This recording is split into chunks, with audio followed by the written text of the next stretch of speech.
RH versus top 1 একদমই same সাইডে কিছু ব্যাটলের জন্য প্রস্তুত হতেই পারবেন, তেমন কিছু কিন্তু এখন পর্যন্ত পূর্বাভাস দিচ্ছে ধ্রুব ভাই। দেখতেই পাচ্ছি ব্যাটল দর্শক আমাদের সঙ্গে যুক্ত হয়ে গেছেন আরো একটা ধ্রুব ভাই। টপ 1 শুভ প্রথম শট কানেকশন পেয়েছে, আরো কিছু শট কানেকশন পাওয়ারই পথে। একদিকে ব্লেড, অন্যদিকে শুভ।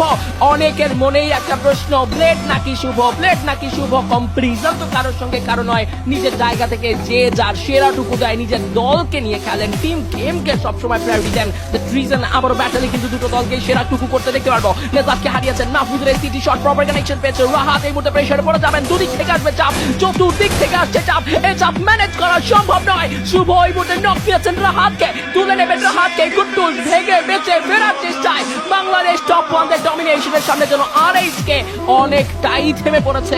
যদি রিকভার করে ফিরতে না পারেন, যদি পুরোপুরি ব্যাক করতে না পারেন, তবে কিন্তু এই ম্যাচটা একটা বিগ ব্লান্ডার হতে পারে রেড হকসদের জন্য। কেউই চাইবে না ফ্যান্টাসি টিমটা আসলে পিছিয়ে পড়ুক, এবং দর্শকরাও চায় এই কাজটা করতে। এবার ব্লেড ভার্সেস শুভ, নো মাহফুজ, মাহফুজ ছিলেন, ড্যামেজ দিয়েছেন, নক নিয়েছেন ব্লেডের হাতে। এই মুহূর্তে আরো একটা এলিমিনেশন চলে আসলো।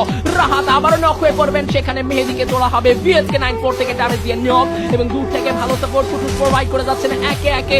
এই কুটুসের অ্যাঙ্গেলটাকে কাজে লাগিয়ে RH কে ব্লেড যেন একদম মন জয় করছেন, প্রতিটি ফাইট উইন করছেন। আরো একটি নক নিলেন, এবার RH কে ব্লেড নক হয়ে পড়বেন। শুভর এই 590 শটে নেজাদের কাছে কিছুটা কিন্তু লুটের খাতি থাকবে, প্রবলেমে পড়ে যেতে পারে নেজাদ। Double knock by Shubho, top 1 Shubho এই মুহূর্তে RH কে প্লেয়ার নেজাদকে একাই ক্যারি করেছেন, একাই হ্যান্ডেল করেছেন, বাঁচিয়েছেন টিমের প্লেয়ার। এবার কিন্তু টোকেনের সহায়তায় কিছু রিভাইভ আমার মনে হয় পেয়ে যেতে পারেন, তবে RH এর অবস্থা একদমই ছিন্ন বিচ্ছিন্ন হয়ে গেছে। ধ্রুব ভাই এই ব্যাটল থেকে আসলে রিকভার করেও রিসোর্সেস একটা বিরাট ঘাটতি দিতে পারবে রেড হক।